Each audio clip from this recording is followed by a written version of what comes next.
The 2021 Bills schedule is out. So what's the toughest stretch they face? How about the easiest? And what will be the most interesting time of the year? We break down 2021 for your Buffalo Bills on this week's edition of the Buffalo Plus Podcast.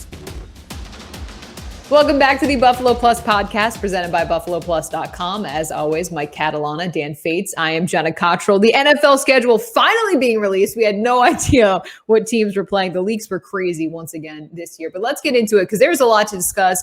And I have a feeling we're going to be discussing or arguing quite a bit on this podcast. But Mike, let's start with you. What is your overall impression as you just take a look at this schedule? Well, let's look at it this way. You said it. We knew who they were playing, right? So it's not a matter of the difficulty of the schedule. What makes it difficult or easier is the way it's manipulated. I think for the most part, it's spread out pretty well. The primetime games, you got the one pair together. I mean, you remember last December, 3 out of 4 weeks were in the primetime, and they seemed to handle that well. But it's an interesting schedule in this way. Early home games, 3 out of 4. End of the year home games, 3 out of 4. That can be really good for a team, right? Until you're playing that middle stretch. It's like the Marv line of it's great to have depth until you need to use it. Yeah. It's great to have home games at the beginning and the end until you realize you got to play on the road so many times in the middle. But I think it's a pretty fair schedule. I think the 4 primetime games are appropriate for this team that's going to be playing on national TV a few other times. So I think it's a pretty interesting schedule, and I love that they're opening with Pittsburgh at home. I think it's really fair in the sense of the two things I look for right away is if do they ever play 3 road games in a row, and they don't. I know we kind of knew this already, but the Bills don't travel any farther west than Kansas City. Like there are no big West Coast road trips this year to Vegas or anywhere out there. So not that tough of a schedule traveling wise. I think it is fair. They get the 4 primetime games. To me, I know some people will disagree. I think this is not the easiest start to the season. And I know they're a 5.5 point favorite at Pittsburgh. But Mike, all of us went to hit golf balls today. And Mike goes, that's a lot of points to be giving to the Steelers. Like, again, remember when these two teams played last year, it was a 2-point spread. Yeah. You know what it is, Jenna, that game, right off the bat? It's the difference between being the hunter and the hunted. Yep. I mean, the Steelers were undefeated for a long time last year until we realized they weren't really that good, but they still have talent. They've addressed some of that. Wait. Who predicted last year that the Bills, it was my lock of the century. It's a new year, Dan. It's a new year. We are clearly the only one that had a correct prediction this year is me about who the Bills were going to pick in the first round of the draft. Well, I had them at 13-3. I do want to say that I did have them at 13 wins, so I want credit for that. Okay. Now my weekly picks were horrendous. I will say that, but my overall season pick, Jenna was the best. Jenna also had Greg Rousseau. Like we will say that. Yes. Okay, I'll give the credit. But you guys all said Pittsburgh's going to wake up against the Bills. That's what the big scary thing was. They didn't. Let's settle that down just a little bit because I still picked the Bills to win the game because I picked them right every week. And you know why I picked them right? Because I did the same thing Jenna did the year before. We stuck to the board. Dan, you didn't stick to the board. Yeah. Brandon Beane would not be happy with you. The year before, Jenna, if she would have stuck to the board, I think you might have gone undefeated. I know. I was. Yeah. You backed off on the board. But anyhow, the reason I say that about that game is when teams look on the schedule now, it used to be, we get Buffalo. Yeah. Now it's, oh boy, we've got Buffalo. Yeah. And you open up there. But if you're the Steelers, I'm telling you, Mike Tomlin with those speeches is starting out from day one of camp. Yes, they have the Ravens, the Browns, all that.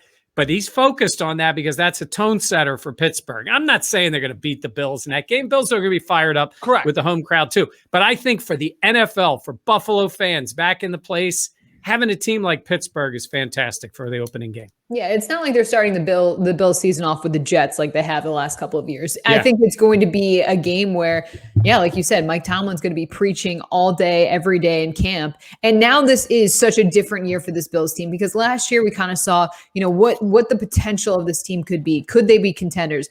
Now they're not surprising anybody. No. And that makes it a completely different scenario when you, like you said, Mike, you are the one being hunted. So expectations go into this, but they go from Pittsburgh or they welcome in Pittsburgh, then they go to Miami, which week 2 in Miami is criminal. I like to have a nice Miami trip later on in the season. I'm mad about that.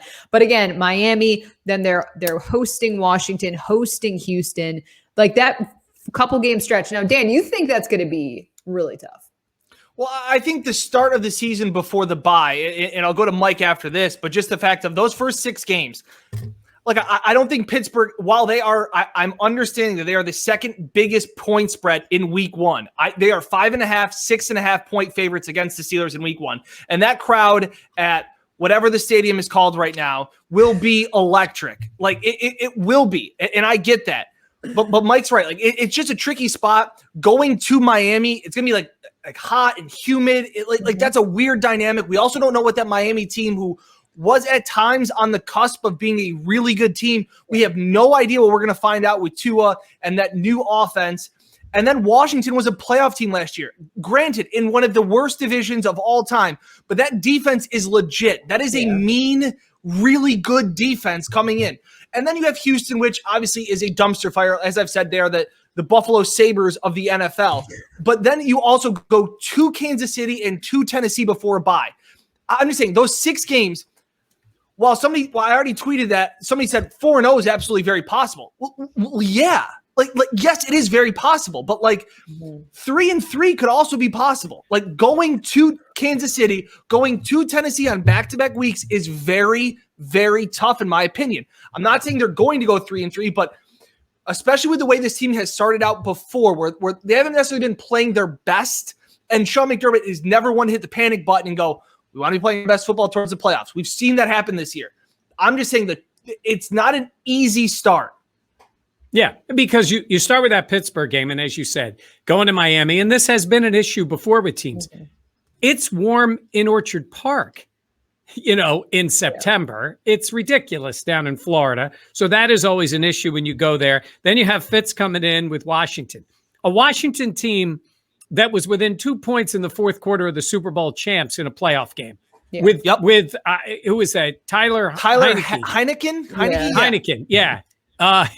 Was the quarterback. So, and it's Fitz. So that'll make it interesting. And you got Houston. And then those back-to-back games. So you want to make, like, the headline for those games is Steelers opening day at Miami, because who's Miami pointing at this year, right? Like the Bills, we have to beat New England. Miami's going, we have to beat Buffalo. Not only are the Bills the defending champs, but Josh Allen is the AKA owner of the Dolphins, right? Yeah, he's dominated them. He has dominated them. So there's a lot to prove there. And then those back-to-back games. I mean, let's be honest.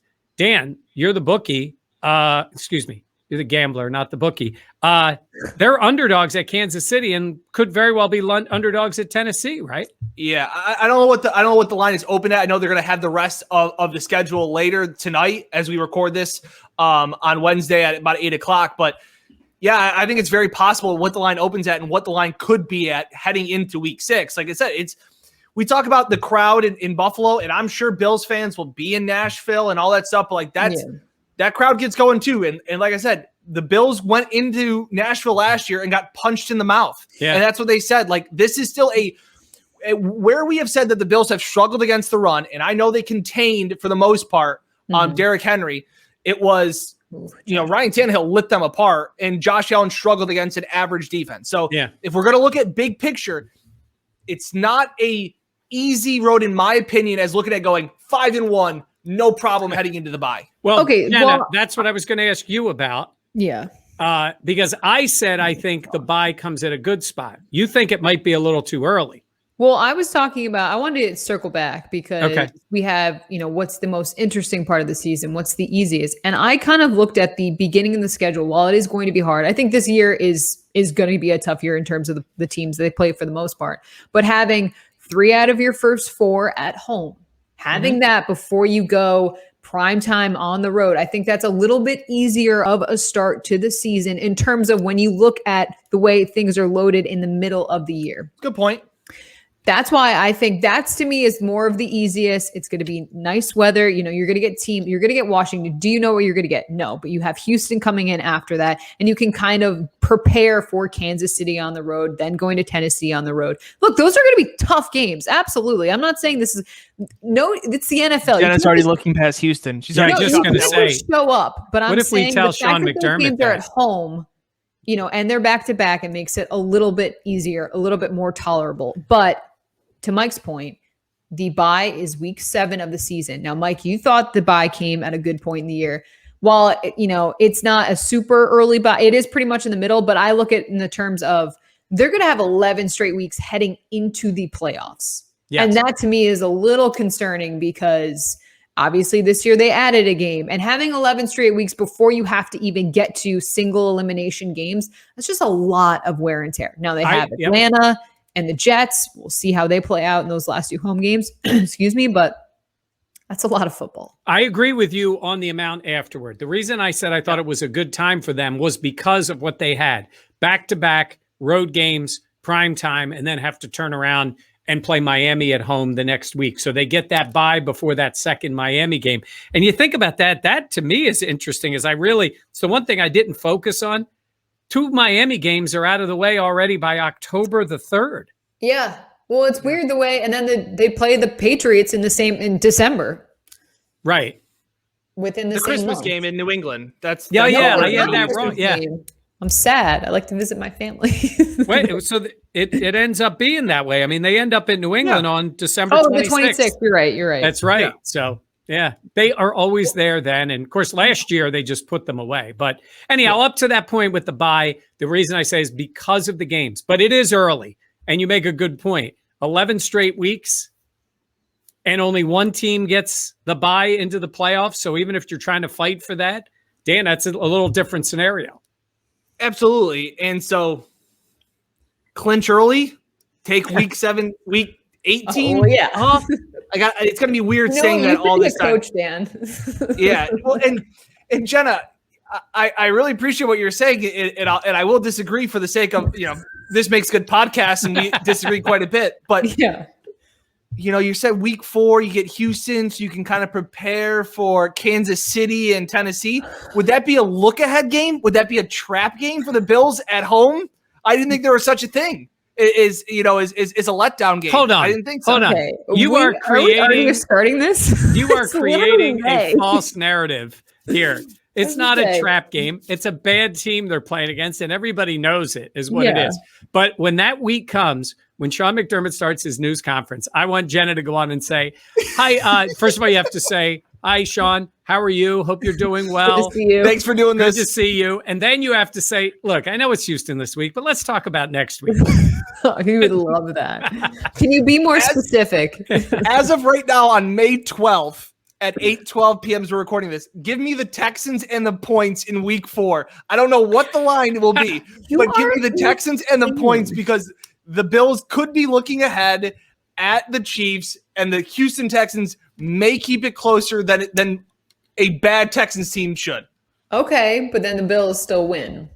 Yeah. Correct? Okay. All right. They don't cover. Make sure. All right, so let's talk about after the bye. Yep. Bye comes in week 7. After that, they're hosting Miami. They're at Jacksonville. They're at the Jets. I was about to say Giants. The Jets, and then they host Indy. That to me is an interesting stretch as well. Because you have teams like Jacksonville, the Jets, who are rebuilding. Obviously, you're going to see Miami once again. And like you said, Mike, I mean, they're out of the way in October. Yeah. Well, that's okay. You think of it this way. You lose at Miami in second week of the year. Look how important that second game is already in October as this stretch begins. So it's another thing that I think is really important if you're coming off that bye. Because no matter what happened in the rest of it, right? Goal number 1, as I believe Sean McDermott will say 1,000 times this year, is to win the division. So you've got that second division game. So if you lost to Miami early, you got to get the second one. If you beat them, you can bury them as far as the tiebreaker is concerned in October, which would be huge in that stretch. But then these other games, you can say, you got Jacksonville and the Jets. I know they're on the road. Jets are a division game. Oddly, we've seen it. The Jets even with bad quarterback play or whatever they've had, they've always, I mean, look at the games. Look at the game last year where, no touchdowns. It was the strangest one. And even the first game of the year, the Jets stayed in there. Again, we don't know how the kid's going to play. Same with Jacksonville. I don't think that team's going to be very good. But you're going down to the swamp down there and trying to play. It's that Colts game. Again, playoff team. I know they changed quarterbacks. We'll see how Wentz is doing. But they did have, Rivers last year. But it's right before you have the quick trip to New Orleans and the Thursday nighter. So that's that Sunday coming up with a trip on the road and playing on Thanksgiving. So, and again, the Colts are sitting there thinking that could have been us in the AFC Championship game, right? I mean, they were driving with a chance to beat the Bills late in the playoff game and they got stopped. So if you're the Colts, you've already circled that game. Yep. That's a circled game for the Colts, I think. Yeah. Because you're playing the Bills. No, I agree. This to me was the toughest part of the schedule when you start with the Colts and look at hosting the Colts, then going to New Orleans for Thanksgiving, primetime, national TV exposure, then having New England in for a Monday night, another primetime game, and then taking on the defending champs the week after. That to me is just a really tough nugget. And, you're a couple weeks after the bye, you're really in the thick of it. So for me, I just look at that and I'm like, that is tough. And you're on national TV a lot. So as we know, I mean, that can be a great opportunity for exposure or an opportunity, not to say to be embarrassed, but like everyone's going to be watching you. And what are you going to be able to do? Yeah. But in Jenna, you also get, after that Thanksgiving, you get that mini bye. So while you do talk about that grind, you do get that Thursday night game. Obviously, you have the quick turnaround from Indy to go to New Orleans on Thursday, but then you actually get New Orleans. You get that 11 days off before. Yeah, but I still think after all of that, I don't know, with that quick turnaround, like the Sunday to Thursday, they're going to need that time. I think you're right.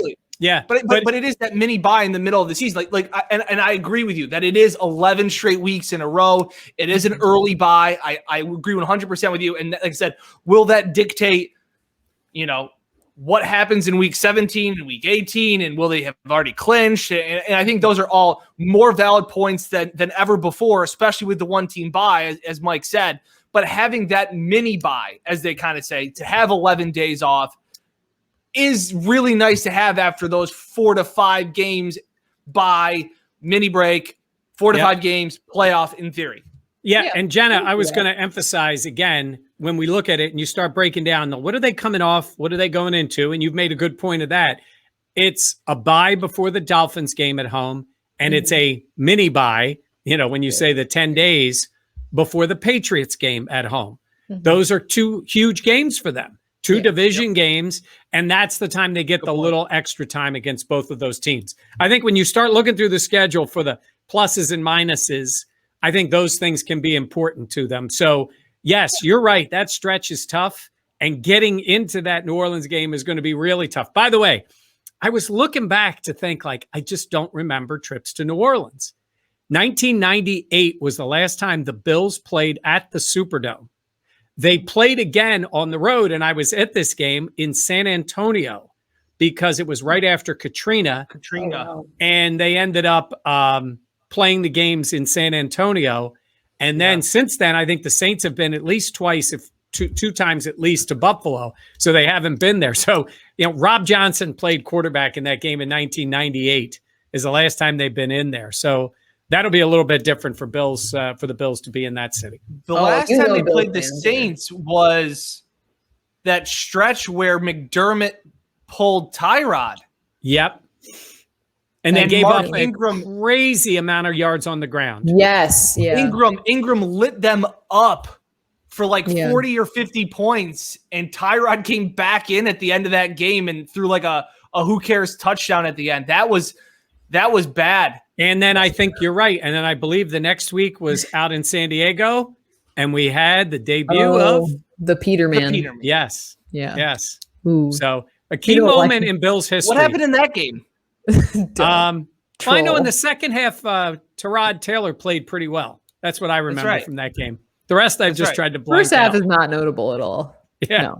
Okay, so after Thanksgiving, I think just to touch on this too, Thanksgiving night in New Orleans, that's pretty cool. Like for Bills fans that are going to be making the trip, even regardless if you make the trip or not, I think that is going to be really fun. That's a fun moment for Bills fans. Obviously, we know a couple years ago when they got to go to Dallas on Thanksgiving, that was kind of like epic. Welcome to the world. Like we're the Buffalo Bills. That was a cool moment. I think Thanksgiving in New Orleans is going to be pretty cool as well. Yeah, I agree with you. I think it's always the game that honestly gets forgotten. It's forgotten. You know, not only is the turkey and the booze on Thanksgiving, but most people are kind of nodding off. This, I said on the news tonight, I just said, hey, the first game, you sleep through the Lions anyhow. Then the second game's whatever Dallas, I didn't even look to see who Dallas is playing. Thanksgiving, you eat, you do whatever. You're nice to all your family because you know you've got the time from 8 o'clock on mapped out for yourself. Yeah. Right? Yeah. So that's the case. But you got to get the nap in. Maybe a long one to get ready for the game that night. If you're here, if you're in New Orleans, my guess is you're not napping. I think you're going to be just fine. Yeah. When Mike and I were in Dallas, what did we have for Thanksgiving? I can't even remember. We had ramen. We had ramen in a Chinese restaurant. Listened to Christmas music on Thanksgiving. Right outside of the stadium. Dan, if you can believe this, even though they had food in the stadium, Jenna was hungry and we had to eat again before we went in. Before the game. Sue me. It was really good. All right. So after New Orleans on Thanksgiving, then there's that, like Dan said, the mini bye. Yep. The Patriots at home, Monday Night Football. This is the only primetime game at home for the season. Man, that atmosphere. Dan, what do you make of that? Because that's going to be a huge game. Yeah, and it's also the first time they're facing New England, and it's going to be December. Yeah, it'll be electric. And like I said, and there'll be a lot of talk coming up to it. Who knows who the quarterback will be? Oh, it's Mac Jones by then, right? I would imagine. I mean, come on. Yeah. I mean, seriously. I'll put it to you this way. If Cam is still playing, then to Jenna's point, it's an even bigger game. Because that means they're playing well. Yeah. Yes. That's the way I look at it. Otherwise, the kid is going to be taken over by then. And I still go back to that moment last year when the Bills just beat the snot out of the Patriots in Foxborough. And they had that moment between Belichick and McDermott. And it was a long handshake. And I'm talking about, and to get to ask Sean McDermott about it afterwards, like I said, we see Bill barely even acknowledge that there's another coach on the other side of the field at midfield after games, and to kind of pull him in tight and to kind of talk to him for a while. And I remember asking Sean McDermott, like, what was that like? And he even said, like, that was a special moment. Like, that was Bill Belichick. Like, he wouldn't say that was like the passing of the baton in the division, but for all intents and purposes, it was pretty much Bill Belichick saying, like, you got me. Like it was a tip of the cap of, like, you've built something that I greatly respect. That is it, Dan. You hit it. He respects him. There are coaches he really respects, right? Yeah. Mike Shanahan's one of them. Mike Shanahan, when he was with the Broncos, huge respect between the two. Andy Reid, huge respect between the two. I think he respects Harbaugh as a coach, just doesn't like him. Yeah. But there's a lot of people who don't like the Harbaughs. I mean, there are guys like that. I think you're right. I think he's realized for the first time since Marv was there, he has a coach that he respects and what they do in an organization he respects. And that was, you're right. That was the moment of saying we're equals. I'm not with the 6 Super Bowls, but we're equals in terms of, like, I got my work cut out every time when I'm coaching against you. You're telling me he didn't respect Rex Ryan? when it was even, like, I'm even thinking, like, when it was Patricia or when it was Eric Mangini, like, former guys, it was like, good game. Yeah, but he has a weird thing with his former coaches. Yeah. They always say he doesn't let you all the way into the vault, right? Yeah. Like, he doesn't tell you everything. Then you go somewhere else and he usually beats those guys up. So and he brings them back. To McDermott's credit, that was. So now, again, what he told him when he whispered to him on the field was, in this offseason, I'm going to spend $140 million on average players and come back to get you. That's what he told him. Sleep with one open, Sean. I'm coming for you. I love that meme or the gif of him eating the popcorn. Sleep with one eye open, Sean. I'm coming for you. Nice, Bill Belichick. All right, so from there, it's then going down to Tampa Bay, face off against good old Brady. Yeah. Well, I think it's going to be a 4:25 start. I mean, think about that. They go from New England to Brady. That's kind of funny. That is But by then, look, I'm saying it right now. Mark the tape right here. Tampa Bay's not winning the Super Bowl this year. They're not. I'm tired of all this run it back with that team. It's a bunch of old players who are still very talented, but it's a bunch of guys who got their ring. This year is different for them. I'm telling you right now, by the end, I think Tampa at that point is like 8-7. I'm telling you right now, though they'll beat Dallas on opening night just because I want to see that. Tom Brady is going to find this. You know, he loves a good hype video. Right, he'll be playing this to motivate himself. This will be his hype video on Twitter. Mike Catalano on Buffalo Plus. And it's going to be like him with a 50 Cent song in the background playing as he's walking out of his like Lamborghini. Yeah. Hitting Gronk walking out. We're 8-7. Okay, all right. That will be a fun game. That was something also that we talked about, the most like favorite parts of the schedule. Going south for 3 trips for Bills fans. I figured that would be fun. The Miami. Yeah. Well, I'm talking about 3 trips specifically to Florida. Yeah. But I think Jacksonville doesn't count. That's not Florida. That's southern Georgia. Oh my God, I've been to Jacksonville. Bills playoff game against Jacksonville in 2017. Yeah. By the way, a quick Bills relation to that. I took my dad to the Super Bowl. Eagles played in Jacksonville, and everybody down there was mad at Tony Kornheiser of ESPN because he was mad about the city of Jacksonville getting a Super Bowl, and he kept referring to it. And Bills fans will laugh. He kept referring to Jacksonville as Buffalo by the Sea. And that was not a compliment. And I got to admit, even living here, it's kind of funny. And they were not happy with him down there. So they can be a little sensitive to where they are. But yes, it's a nice part of Georgia. When you go Lovely this time of year.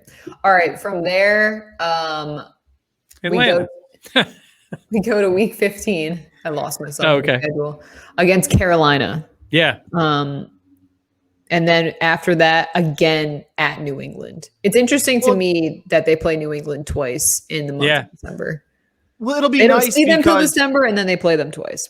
It'll be nice when they get to go play the Panthers to scout out future players that will then come and become on the Bills roster. Like Sam Darnold will be a perfect backup for Josh Allen next year. Like that. Like after Mitch Trubisky goes on, Sam and Josh in the same quarterback room will just be like, they'll be the Sam Reinhart and Jack Eichel riding the tandem bicycle, like into one Bills drive. Like they'll be a great team. Well, by the way, speaking of that, did you see, I think it was John Vogel from The Athletic did it backwards, who had the video from going backwards leaving. The other part that I found interesting, Darnold's quarterbacking there. Did you see the Teddy Bridgewater comments about how they didn't really practice the red zone and the 2-minute drill in Carolina? It was really kind of odd. Like he was on a podcast talking about how they didn't really work on things like that. Where that's kind of odd for your quarterback to say, but we'll see if Sam Darnold is practicing that when they go down there late in the year. Okay. That is an interesting approach to practice. Yeah. Talk about practice. All right, then week 17 against Atlanta, week 18 against the Jets. It's interesting because we talked about how early on in the season there's those back-to-back home games. Then at the end of the season, I mean, Atlanta, the Jets, what do you make of them kind of finishing out their schedule, being at home, and then how does that help them, or does that help them as they prepare for the never know what you get. Look, Atlanta was a team that put up a ton of points last year, and they had issues on defense. They made a lot of changes in the coaching staff. They got Kyle Pitts, right, early, and they made that deal. They have a lot of talent. You have no idea how the year is going to go, right? There's always a team like that. I think with Matt Ryan and that offense, if they get a little more out of defense, again, Breeze is out of the division. I've already ripped Tampa Bay, and you're not sure about how Darnold will do in Carolina. Who knows where Atlanta's going to be? I mean, they might be in contention for all we know at the end of the year because they do have a veteran quarterback and they have talent on offense if they keep Julio Jones. So you don't know late in the year. And then the Jets at the end. I do like 2 home games at the end for them. I think that'll be a good spot, but we got a long way to go until we're in the snow, waiting for the last 2 games of the regular season. Honestly, I was bummed about that because there's 5 games in Buffalo all after Halloween or Halloween and later. Like, that's cold. I don't love that. I think that could be, if the season shakes out like, maybe the odds makers or a lot of experts and analysts would predict. I'm sorry to interrupt you, Dan, really quick. Mike, you're in the press box. You're not out on the field. You have no idea how cold it is. I would be, if it wasn't for the COVID restrictions, I'd be down there with the camera myself. I can't even say that with a straight face. Why haven't you been? No. Because I have to pontificate in the press box.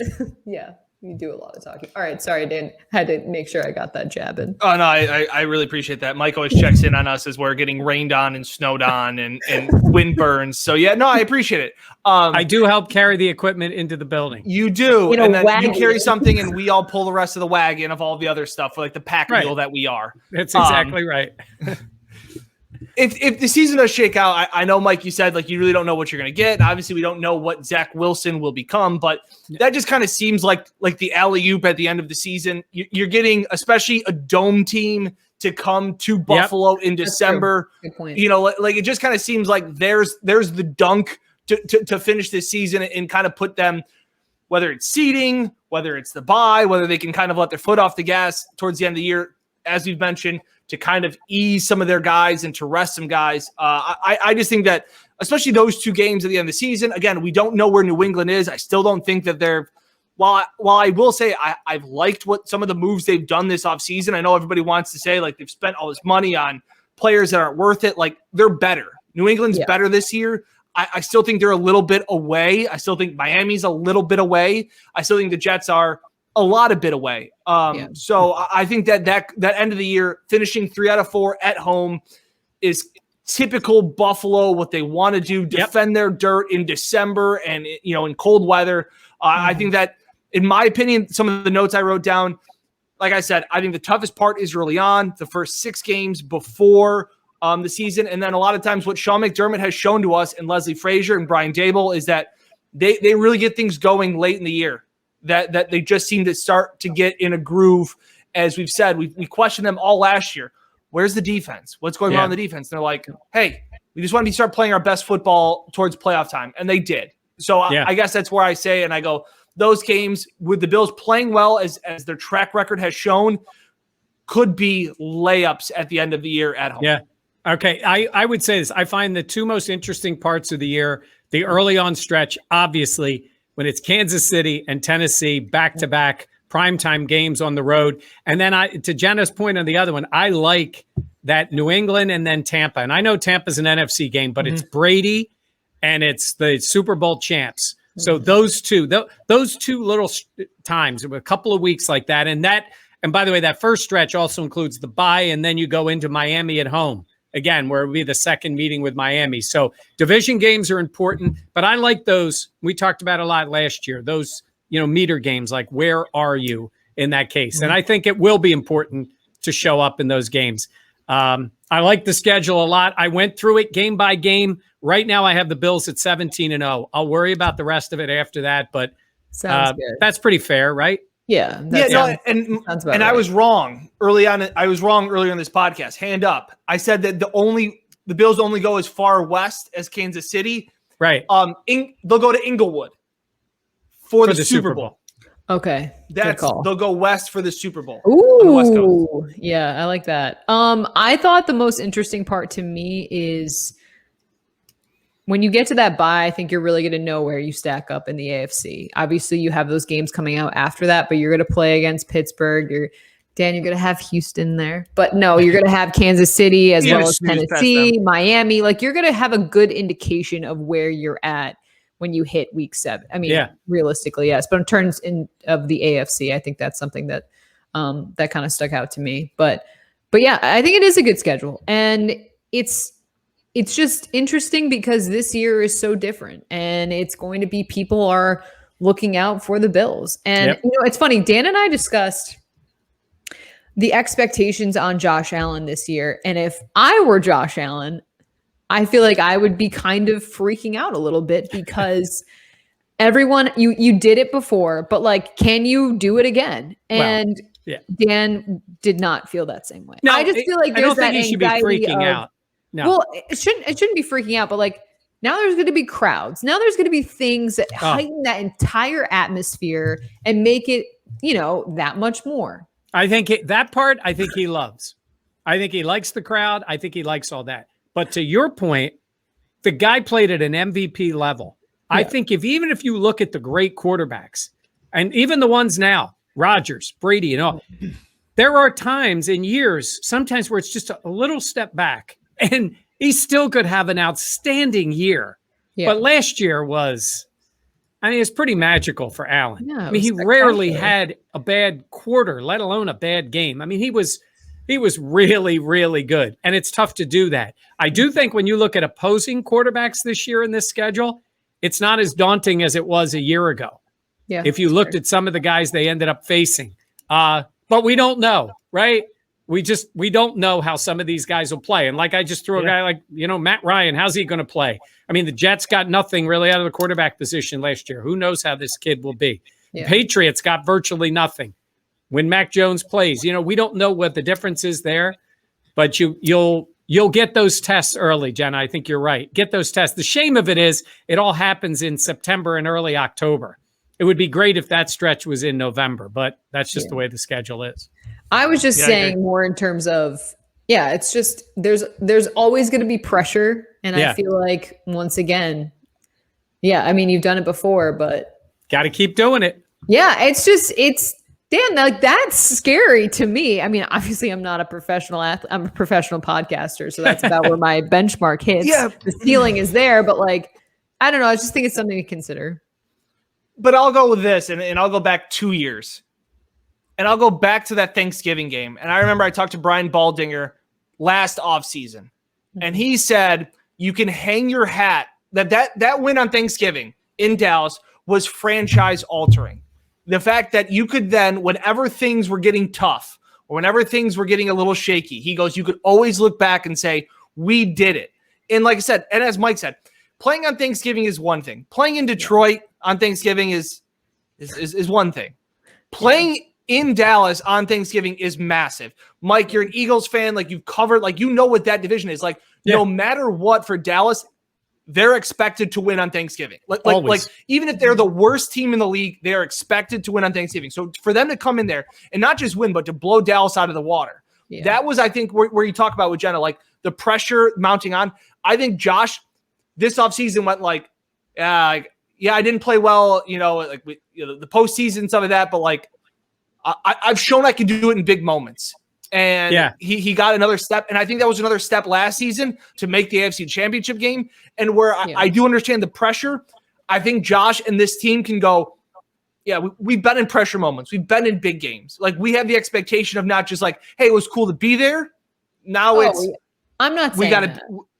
Okay. I know that they're the utmost competitors. I'm just saying, if I'm putting myself in that position, I'm like, I know I can do it. But then there's that doubt that like, holy shit, I got like, I don't think it's Jenna. I don't think it's doubt with a guy like him for a self-doubt. I think we talked about raising the bar for Josh.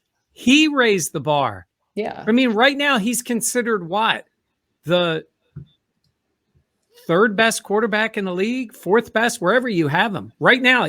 And that's not, by the way, I hope anybody watching this knows when we say like 17-0 and I'm kidding. They're going to be really good this year. What? Josh Allen's really good. Yeah. I mean, 16-1, not 17-0, but but I'm saying is he raised the bar way higher than we would have ever put it. Like he's right there behind, honestly, right there behind Mahomes and Rodgers right now. Yeah. Yep. Who's ahead of him? You could put a lot of guys, maybe a few guys there. So he's already raised that bar. The key for those guys is doing it again. Yeah. Doing it again. This year they are the hunted. Yes. And he is too. Yeah. He is. Yeah. He is the marquee guy. He's the marquee guy for the franchise. So and he's the number one trash talker apparently in the league. That's it. Yeah, I saw that on Aqib Talib's podcast. Yeah. Marcus Peters said that Josh Allen talked the most smack. Yeah. But in a friendly way. Friendly way. I know. I saw that. I was like, interesting pivot. Like Andrew Luck, like good hit. No, okay, not like Philip Rivers, doggummit. Dadgummit. Oh my gosh, it's hard to take that seriously. Any final points, Mike, Dan? Well, first of all, I'm just looking forward to fans in the stands. I'm looking forward to be back to somewhat normal.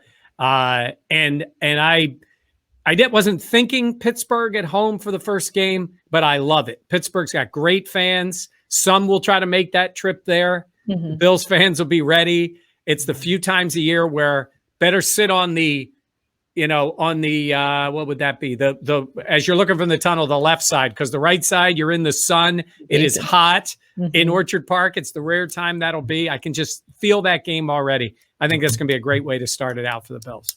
I agree. Yeah, Mike says it best. To have fans back there, to go through all that they went through last year, people in general, for the Bills to have their success, it was the one asterisk on their 13-3 season to not have fans. I know there was the taste of it in the playoffs, but to get that sense back and to kind of culminate what they did last season by opening at home, I think is very fitting. And like I said, it will be rocking. That place will be filled with 70,000 vaccinated people, and it will be electric. Yep. Yeah. Ooh, exciting. All right, make sure to tune in to Buffalo Plus's YouTube page like you are now if you're watching. Subscribe, comment, all that great stuff. Check us out on buffaloplus.com. If you're in the Rochester area, you can watch us on 13 Wham ABC. For Mike and Dan, I am Jenna. We appreciate you tuning in. We'll catch you next week, and we'll have plenty more Bills coverage on Buffalo Plus. Thanks.